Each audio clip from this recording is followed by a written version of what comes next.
Hi, it's Will from StormTheCastle.com, and in this tutorial I'm going to show you how to make a Spartan war helmet. And here, let me cut in to show you the finished product.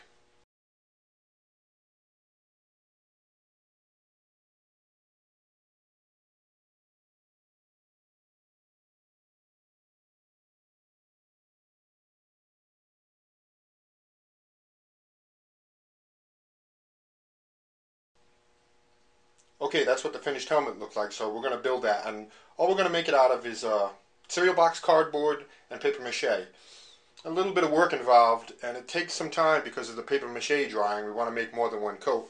But here, let me go over the materials you need to do this. Some newspaper, 16 ounces of water, some salt, 2 cups of flour. That's to do the paper mache. Now to make the actual helmet, you're going to need a few things here. You're going to need a balloon to make this, the bowl of the helmet head. You're going to need masking tape, scissors, a pencil, some paints. You can use either brush-on paints or spray-on paints. I'm going to use gold and silver, although I may use a little black. And you need two empty cereal boxes.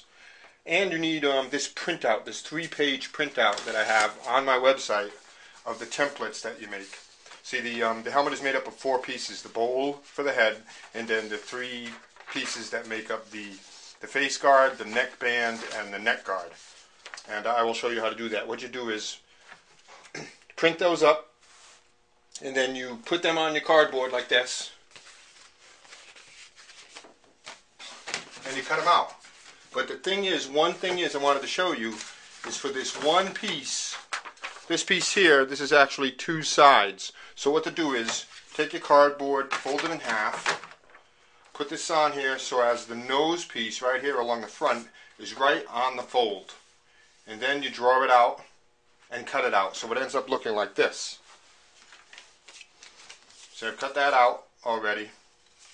And then the fold is right there, so when you open it up it looks like that. Okay? And then you have the other 2 pieces here. So now we've got our 3 pieces of our helmet. And I'll show you how to assemble those. And what you do is you take the neck band, the centerpiece here, with the point up, and tape it to the faceplate like this.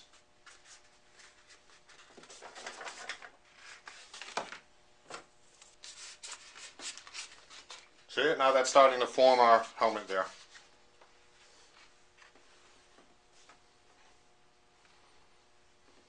So now take this and put it on your head and size it and make it a little big. Give yourself a little bit of room so you'll be able to slide this on and off your head. And then tape it up real good. And then you take this neck guard, and you tape it to the neck band. And you start in the center here.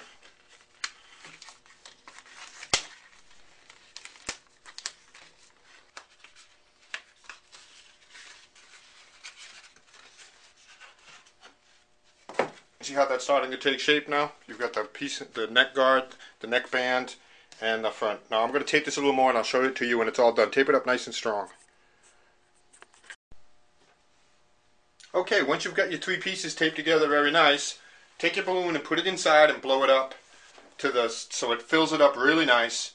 But the thing about the helmet is your head is not a perfect sphere. So you don't, and the balloon is going to come out to be too close to a perfect sphere. You want it to be distorted a little bit. So put the blow-up hole of the balloon in the back, and put a couple of wraps of tape on this so it squashes this helmet this way, just a little bit. See, so you want this a little bit narrower, so the tape will squash that in a little bit, and that way it'll fit on your head correctly. So now we're ready to paper mache.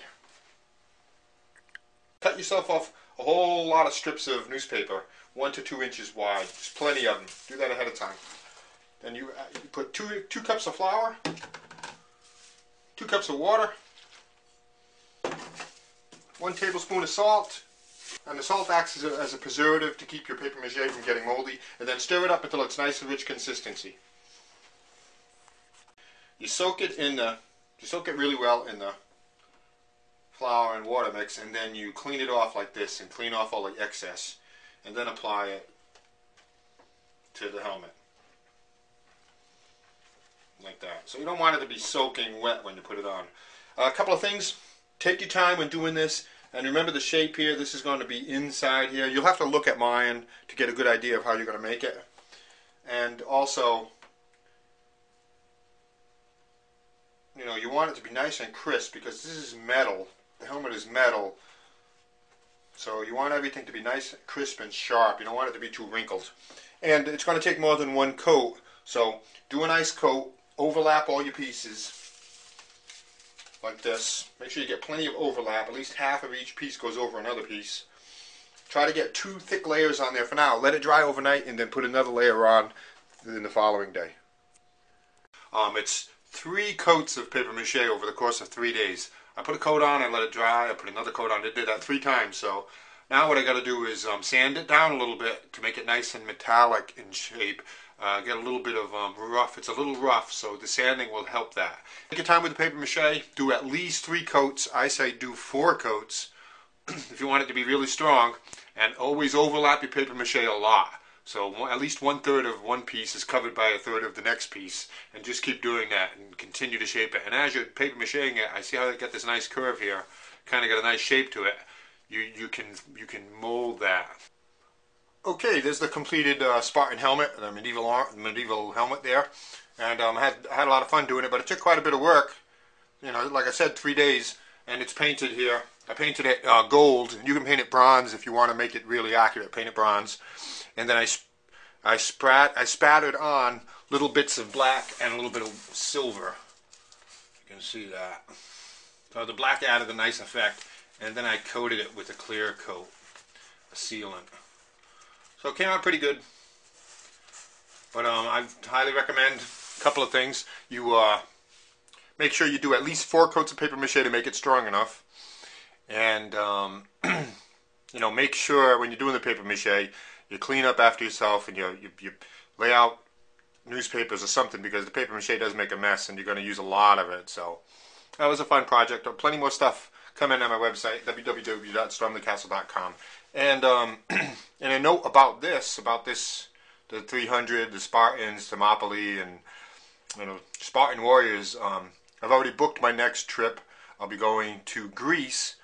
And one of the places I will definitely be stopping is the actual battle scene at Thermopylae, the hot gates at Thermopylae. So in the future, not too distant future, I will have probably have some great videos of that. So you might want to stay tuned and watch for those. Thanks.